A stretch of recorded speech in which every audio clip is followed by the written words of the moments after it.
A strong phenomenon over the last generation has been an increase in the number of young people involved in different approaches to politics. A generation ago, most students identified as some sort of conservative slash Republican or some sort of liberal slash Democrat, but there was very few libertarians or socialists among the student population. And so one of the fascinating things about our generation is how, of course, there are still lots of conservative Republicans, liberal Democrats, but also a large contingent of libertarian students and large contingents of socialist students. And of course, the surveys show there's a strong uptick in the number of students who are strongly interested in socialism. And this is often surprising to us in this generation because a generation ago, we were optimistically hoping that we had won that battle. The Cold War was ending. Soviet Union was collapsing. Communist China was perhaps reforming in some ways and liberalizing. The Eastern European countries had been liberated. Earlier, the disasters of National Socialism had also been defeated, as well as Italian socialism under the fascists and so forth. So to some extent, it's disheartening to see a resurgence in socialism among young people. And this, of course, contributes to the polarization in social discourse that many people are worried about. Now, I share some people's concerns about the polarization, but I also think that much of the polarization is a healthy development. And it's a healthy because some of the dimensions of polarization mean that people are getting away from a generation ago's thinking of the political spectrum in terms of a simple left versus right. They have some sort of a package of beliefs that we would variously call conservative slash Republican, and they may or may not be internally consistent, but more likely they are a big tent, often inconsistent grab bag of positions that have evolved for practical politics reasons as much as principle. And then the same thing on the other side with a liberal Democrat big tent package of positions that are not necessarily internally consistent. So the polarization in part, I think, involves some intellectual health in that a large number of people of this generation, younger people, are realizing that there really are other dimensions out there. It's not just that simple duality that, in fact, I could be a socialist, I could be a conservative, I could be a welfare state liberal or civil libertarian, but I also could be a libertarian. And they're aware that there are four alternatives rather than just two. And I think that's useful for clarifying the landscape of options. It also means, and this does contribute to the polarization, but in a healthy way, that as people become aware of the alternatives and what differentiates them, they are thinking more in terms of principles, right? And so part of the polarization then is people saying, well, look, if we take liberty as a principle and push it, then of course we have to reject strong elements of conservatism and strong elements of the liberal democratic package. And of course, if we push for communalism or we push strongly on principle for some sort of equality or egalitarianism, then we're going to end up in some sort of socialist part of the terrain as well. And I think that's healthier because then, at least from a philosophical standpoint, which of course as a philosopher I think is the best one, it means that people are thinking in terms of principle instead of just accepting packages of beliefs as they happen to exist in contemporary society. But from my strategic thinking perspective, when I take my philosophy and I understand the alternatives that are out there, and I want to argue with, and I want to argue convincingly with people who I think are on the wrong side of various positions, this then means thinking about the larger number of young people who are attracted to socialism, as the surveys show, and thinking what kinds of arguments are going to work with them. And I think in many cases, people who are not socialists, they can come from any number of the parts of the political spectrum, libertarians, conservatives, and then more centrist Democrats. The kinds of arguments that they typically make, I think, are not effective. In some sense, they are fighting last generation's intellectual battle. So, for example, someone expresses a favorable view of socialism, whatever that is. Then people who are not socialists will then typically make one of three kinds of responses, right? The first kind of response will be to say, look, hey, there's the Soviet Union. That was a big experiment in a kind of socialism, and China, right? So we have to talk about Stalin, we have to talk about Mao, and we have to talk about what disasters they were, and that doesn't work, right? The young person just kind of their eyes glaze over. Of course, they've heard of the Soviet Union and China, Stalin and Mao, but the argument doesn't connect with them. There's a question then about why that is. So that's one issue. The second kind of thing that people who are not socialists will respond is by saying, well, hey, let's talk about some economics, and they will then immediately whip out some data, start quoting some statistics, say, look at this chart with these numbers. Clearly, socialism doesn't work economically, and look at the non-socialist nations of the world. They're performing along these various economic measures a whole lot better. And again, with younger socialists, that also seems relatively impactless, and the argument on the grounds of economic efficiency doesn't get some traction with them.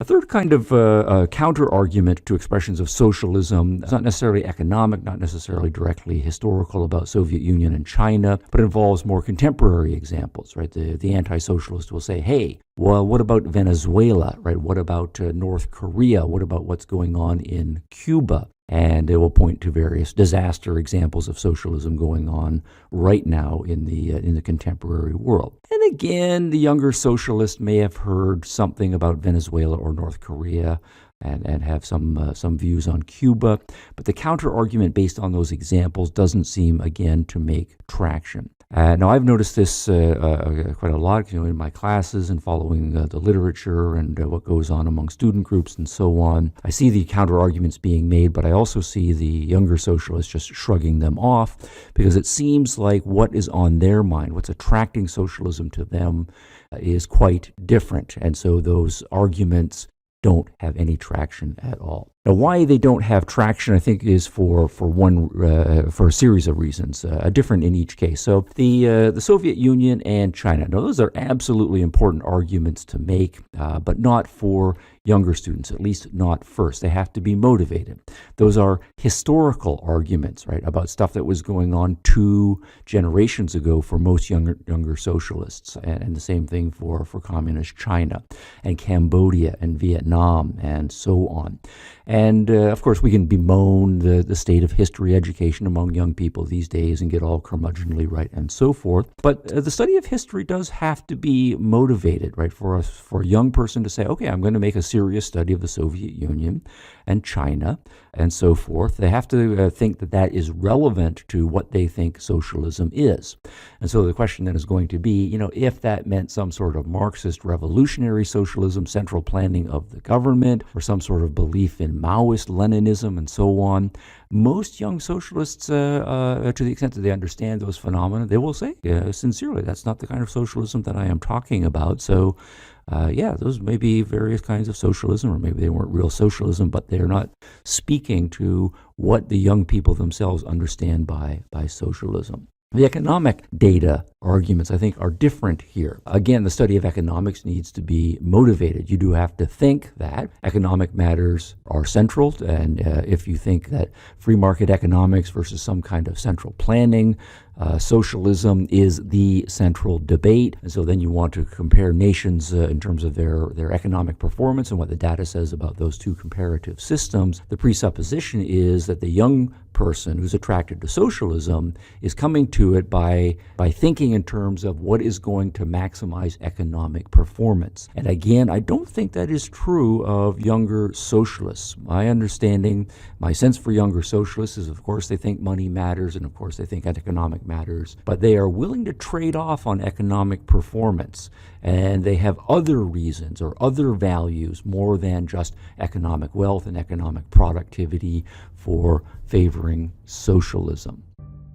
And then as for the third kind of argument that anti-socialists will typically come out with as soon as someone expresses some interest in socialism, mentioning what's going on in Venezuela, perhaps in Cuba or in North Korea, and other places where socialism has been tried and is being tried currently. Again, those kinds of examples don't seem to make an impact, and here my sense is that, again, we can complain about geography lessons and how little students know about world geography and where places are. But again, that speaks to the point that to think about all of these foreign countries and the experiments that are going on there currently, it has to be that young people are coming to their socialism by a study of what's going on in current socialist experiments. And the ones that are currently going on in North Korea and in Venezuela, aside from the issue of many of them not knowing particularly where they are, well, the sense I get there is that those get dismissed fairly quickly by young socialists because they have a view that those are in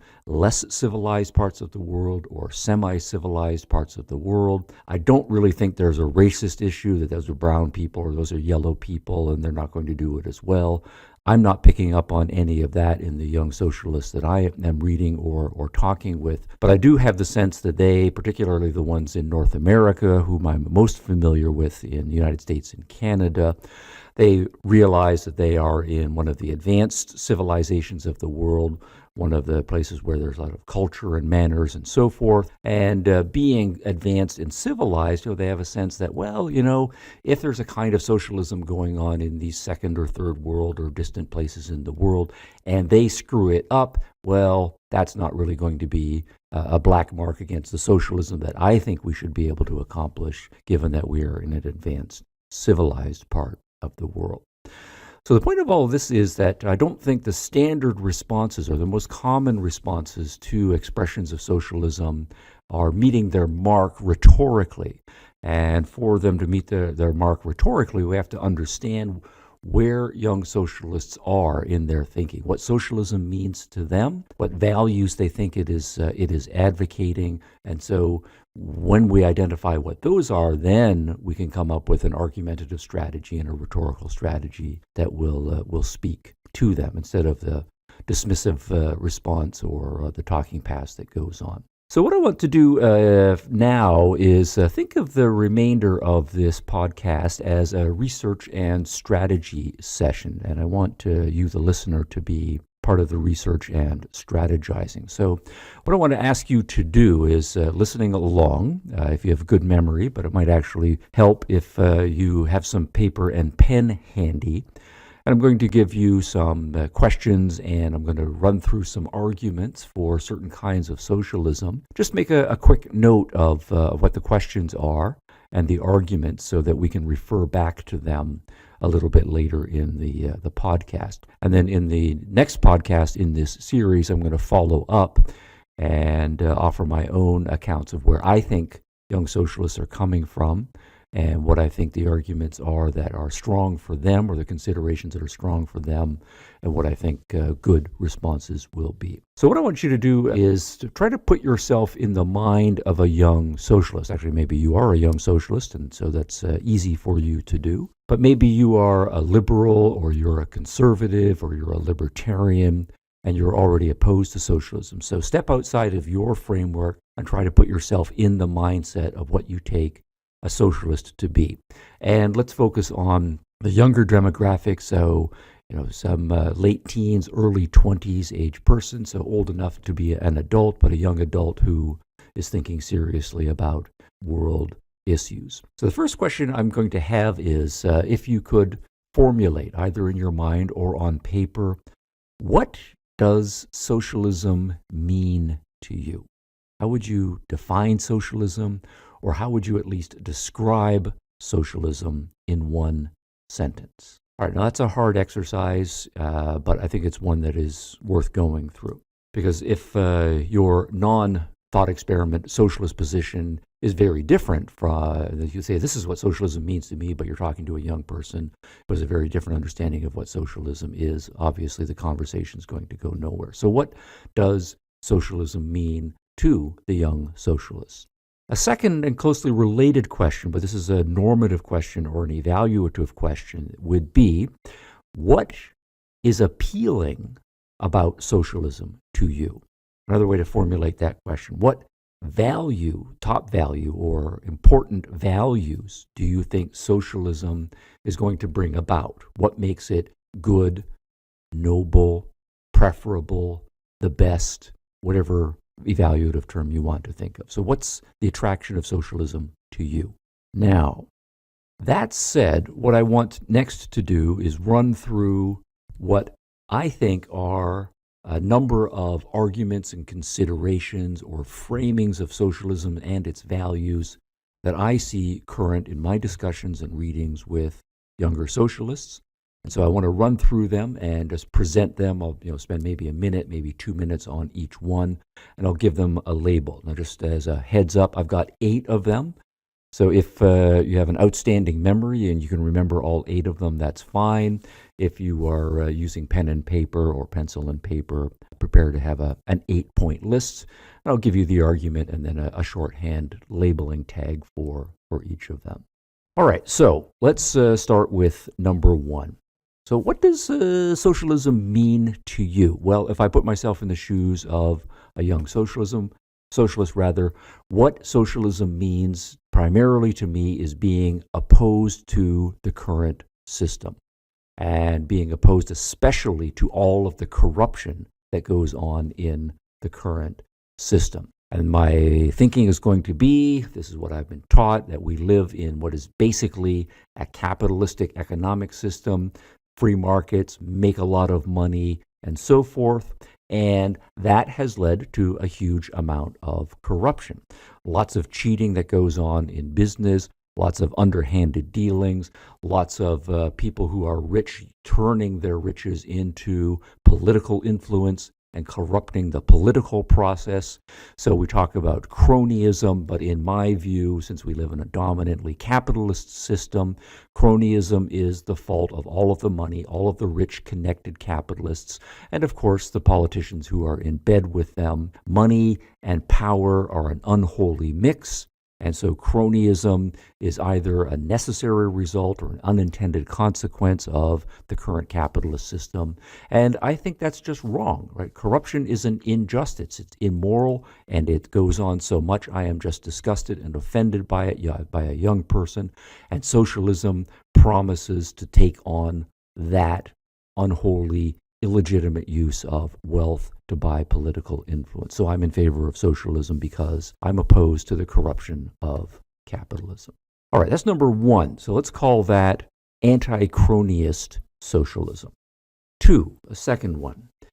What socialism means to me is a moral idealism. And a morally ideal person, or a person who is striving for that, is going to see himself or herself as serving society, as putting the needs of other people before his or her own. What it is to be a good person is not to be selfish, to think about other people and to put other people first. It really does mean being selfless in the first sense. It's not that you can't have any concern at all for yourself, but the self is of less. We're part of society, and my moral obligations or my moral commitments as a benevolent person would be toward other people. And so socialism, as the name says, is about putting society first.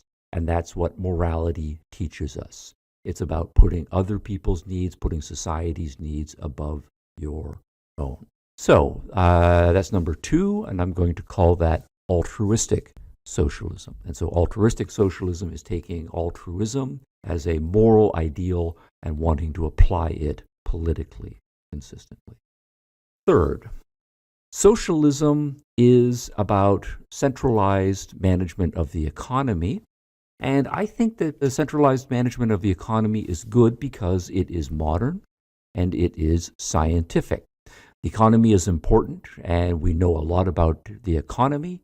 We have a lot of very smart, very well-educated people who know a lot more than the average person in the street about what's good for business and the economy. And so as a result, as modern and scientific and forward-thinking people, we should not be leaving economic decisions and business decisions to the anarchy of the free market. If you just leave people free to make whatever decisions they want about what they're going to make and what they're going to buy, well, that's just going to lead to chaos and inefficiencies. It's going to lead to lots of stupid stuff being made, and of course we can just go into any big store. In capitalism, we see all kinds of ridiculous products that are being made, and people making all sorts of stupid decisions as consumers, right? They buy all sorts of stuff that they don't really need.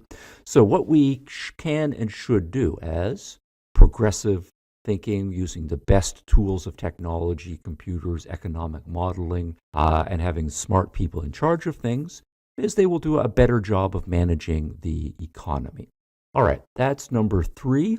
And among young socialists who know, particularly university socialists, that they are smarter than the average person, and they really are informed, they think they will be informed, this more technological, smart person, central planning seems like, why not? Let's take on the challenge. It's got to be better than the average and below average people making decision and the anarchy of the free market. So number 3 is central planning socialism. All right, number 4 is a less principled, approach to socialism, and I'm going to call it free stuff socialism. The idea here is that I am not necessarily attracted to socialism as a big abstract principled thing that I've got this vision of service to society as a whole or central planning of the economy, but rather if socialism is pitched to me in a piecemeal way, then I find myself nodding and coming to agreement. And so it's a gradualist approach. So if you tell me I'm a young person, do I think that healthcare should be free?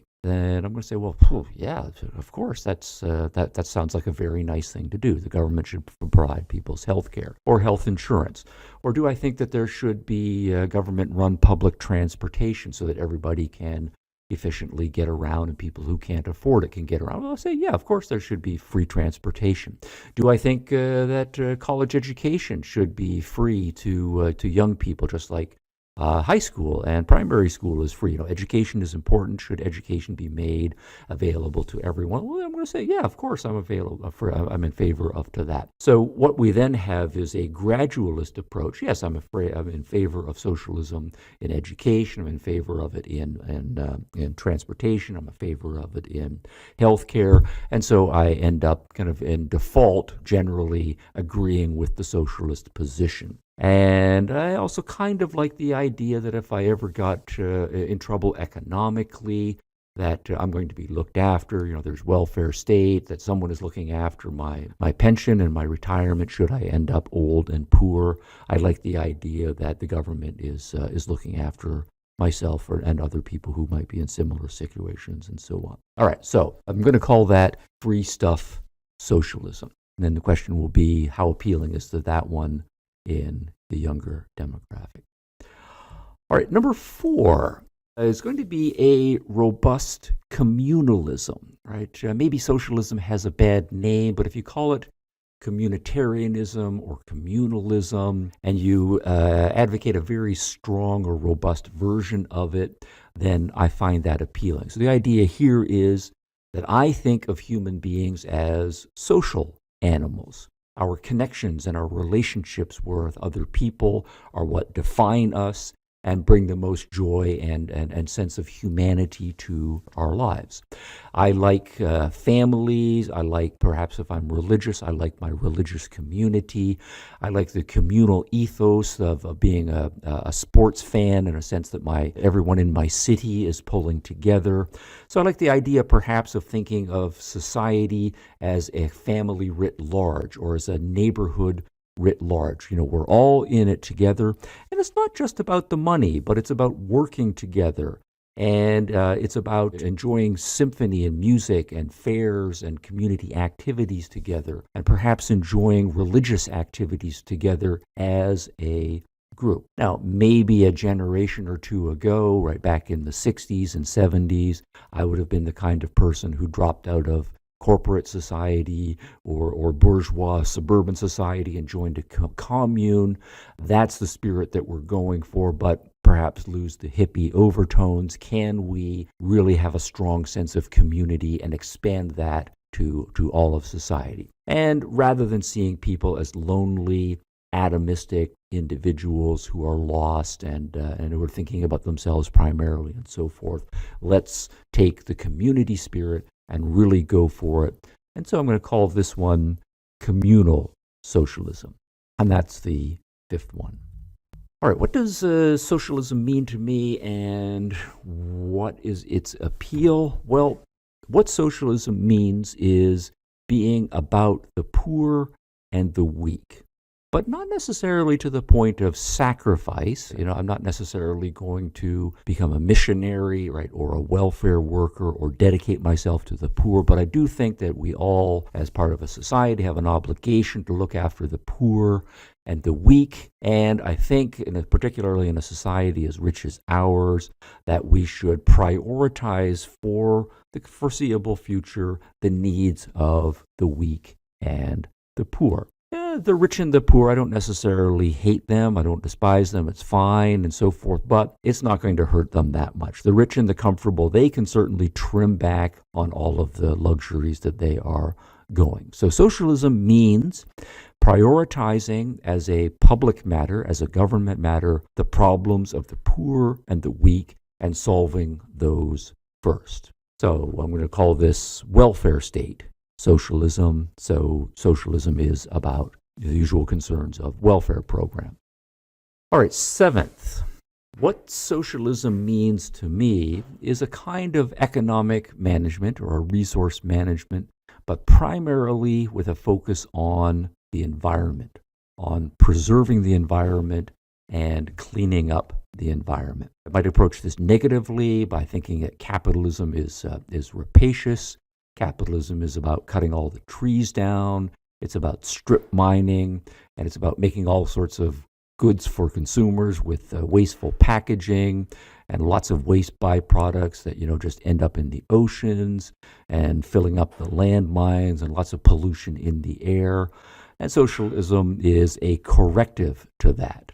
So socialism means that we're going to have wise government management of resources to make sure that we are using resources in a sustainable way. It's not just all growth, growth, growth, and profit, profit, profit for the sake of profit. And also the government is going to oversee waste disposal and making sure that garbage and pollution are controlled. So it's wise management of the economy for environmental reasons. So I'm going to call this environmentalist socialism. And eighth in my list, I'm going to say that maybe we're overthinking what socialism means to younger people.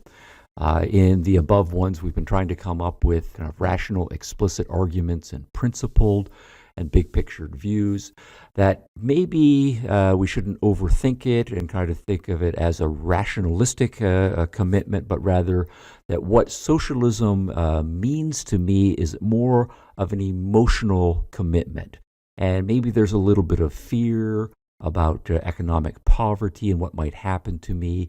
Maybe there's a little bit of guilt about my knowing that I'm actually comfortable by international standards, or actually very rich by international standards, or that I'm from a middle class or a prosperous family, and I'm aware that I kind of lucked out, and there's lots of people who are still struggling to make ends meet and living in poverty. I feel a little bit of guilt about that. Or maybe I feel that I haven't really had a chance in life, that other people had all of these advantages, and so I'm kind of resentful at society, and maybe a little bit resentful of my parents about not having provided me with the opportunities that other people seem to have.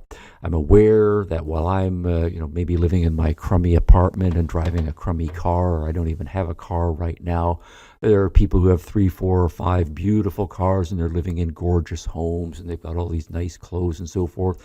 And I'm kind of envious of them. And then at the same time, I'm aware that all these people are poor and they're struggling, and my heart goes out to them. And so it's not any one thing, but rather what it is this mix of a little bit of fear and guilt and resentment and envy and compassion, and all of that is going on inside me. And I haven't put it together in terms of any sort of explicit theory, but I know that something's wrong. And what socialism does is it offers me a kind of emotionalist, an emotional salve for the disquiet and the anxieties that I am feeling, right? Because it says I'm going to be looked after. It says other people are going to be looked after. It says that the rich people are going to be brought down a little bit, and that maybe my envy has some justification to it, and so forth. And I'm not going to think it through too far, but it pushes my buttons emotionally, and it makes me feel that that is a better way to approach whatever the problems are right now. So I'm going to call this the eighth and final one on my list, emotionalist socialism. All right. Now, I'm going to wrap things up for today in a couple of minutes here. But what I would like to do is leave you with a couple of wrap-up questions, and we'll follow up on this with my answers to these questions. So far, what we've done is I've asked two questions. What does socialism mean to you? What's your operative definition or description if you're a young socialist? What's your answer to that? Second, I asked, what is the value of socialism? Or what's the appeal or the attraction of socialism, if you can articulate that? Then I've run through 8 arguments, and I'll just give the names once more.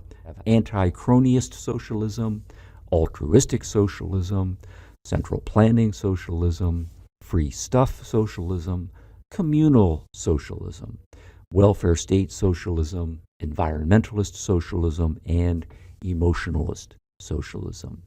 A follow-up question then is going to be, are there other kinds of socialism that I have not included on that list of 8, but that you think young people who think of themselves as socialists are attracted to socialism for that reason? Is there a 9th one or a 10th one that I have overlooked that you think should be added to that list? So it's a completeness question.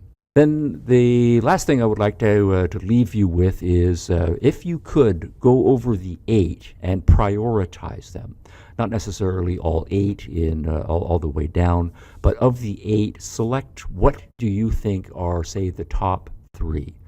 Which ones are the ones that resonate the most with the most number of young socialists? All right, I'm going to stop there for today. And on the next episode of Open College Podcast, we'll talk about socialism for young people. And I will identify the 3 that I think are the most important of those 8. And then I will go on to say, if that is the case, what do I think is a more effective argumentative strategy or rhetorical response to young people who have come to socialism for those 3 reasons.